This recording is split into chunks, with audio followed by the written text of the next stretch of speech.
Introduction to Genesis 14. Genesis 14 is a pivotal chapter in the book of Genesis, as it presents the first recorded war in the Bible. It involves a coalition of kings and the subsequent rescue of Lot by Abraham. This chapter offers several profound lessons on faith, justice, and God's provision. We will explore the historical context, key players, and theological significance of this chapter, focusing on verses 1 to 24. Let's review some historical context and background for verses 1 to 2. The chapter opens with a historical account of a conflict between several regional kings. The names of the kings, Amraphel, Arioch, Chedorlaomer, and Tidal, are mentioned, which were historically significant. These kings ruled over various territories in the Mesopotamian region. The four kings allied to battle against a coalition of 5 kings, including the kings of Sodom, Gomorrah, Admah, Zeboim, and Bela. Key insight. This battle is the backdrop for the main event in Genesis 14, Abraham's intervention to rescue Lot. It showcases the geopolitical tensions of the time and highlights the scope of Abraham's involvement in a wider world beyond his nomadic lifestyle. In verses 3 to 4, the 5 kings rebelled against the 4 kings, likely due to the oppressive rule of Chedorlaomer. This rebellion sparked the war in the valley of Siddim, which is identified as the Salt Sea, modern-day Dead Sea. The 4 kings, led by Chedorlaomer, successfully defeated the rebellious kings and took many prisoners and goods, including Lot, Abraham's nephew. One major key insight. This rebellion sets the stage for Abraham's involvement and highlights the tension between local rulers and foreign domination. Lot's capture marks the beginning of a key intervention. Verses 13 through 16 speaks on Abraham's intervention and victory, as we read in verses 13 to 14. Upon hearing that his nephew Lot had been taken captive, Abraham, then living in the land of Canaan, mustered his trained men, 318 in total, and pursued the kings who had taken Lot. Abraham's swift action demonstrates not only his loyalty to his family, but also his leadership and military prowess. Despite being a nomad, Abraham is portrayed as a strong leader capable of organizing a military force. Key insight. Abraham's readiness to defend Lot shows his deep familial bonds and willingness to take significant risks for his loved ones. This act of rescue demonstrates a key characteristic of Abraham, his protective nature and his willingness to take action when needed. In verses 15-16, Abraham pursued the captors to Dan in the northern part of Israel, where he strategically divided his forces and attacked at night, catching them off guard. Abraham's success in this military engagement is remarkable considering his limited resources. He rescues Lot along with the women, children, and all the goods that had been taken. Key insight. Abraham's tactical ingenuity in this battle shows his wisdom and reliance on God.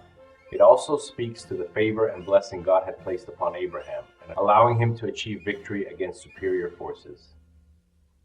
If we segue to verses 17 through 20, it speaks on the meeting with Melchizedek. It reads, After the battle, Abraham meets Melchizedek, the king of Salem and priest of the Most High God. Melchizedek blesses Abraham, and in turn, Abraham gives him a 10th tithe of the spoils from the battle.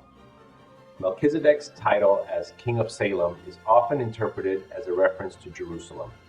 His dual role as king and priest highlights a unique and rare position, as most rulers in the Bible are not also priests. One key insight. The meeting with Melchizedek is significant for multiple reasons. Type of Christ. Melchizedek is often seen as a type of Christ, a figure who is both king and priest. The New Testament in Hebrews 7 draws connections between Melchizedek and Jesus, emphasizing Christ's eternal priesthood.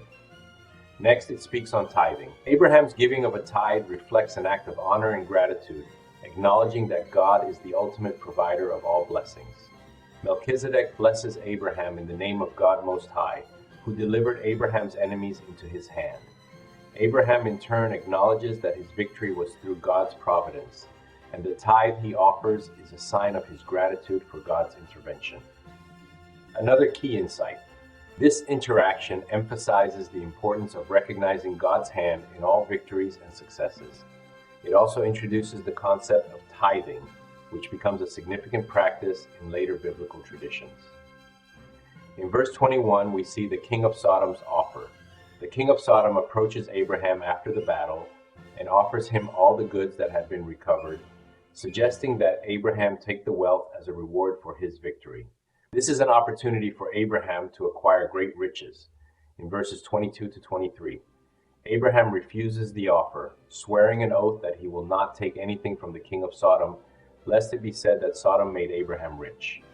Abraham's refusal reflects his unwavering commitment to God's provision and his desire to maintain his integrity. Key insight: Abraham's refusal is a testament to his faith and trust in God. He does not want to be indebted to an ungodly king, kept even for wealth. This act highlights Abraham's focus on spiritual principles over material gain, showing that his faith in God surpasses the allure of worldly riches.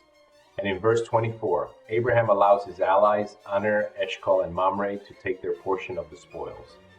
This act reflects a sense of fairness and recognition of the contributions of others who fought alongside him. A key insight on these verses: by sharing the spoils with his allies, Abraham shows his generosity and respect for those who stood with him. This further exemplifies his leadership qualities and his commitment to just and ethical behavior. In conclusion, Genesis 14:1-24 reveals several key themes. God's sovereignty. Throughout the chapter, it is clear that Abraham's victory and success were granted by God. His faith and actions align with God's will. Integrity and faithfulness. Abraham's refusal of wealth from the king of Sodom demonstrates his commitment to God over material possessions and earthly alliances. Melchizedek as a foreshadowing of Christ.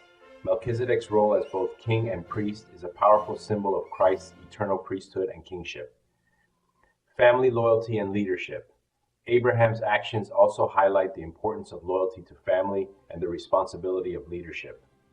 This chapter sets the stage for deeper theological reflections and serves as an inspiring example of faith, leadership, and God's provision.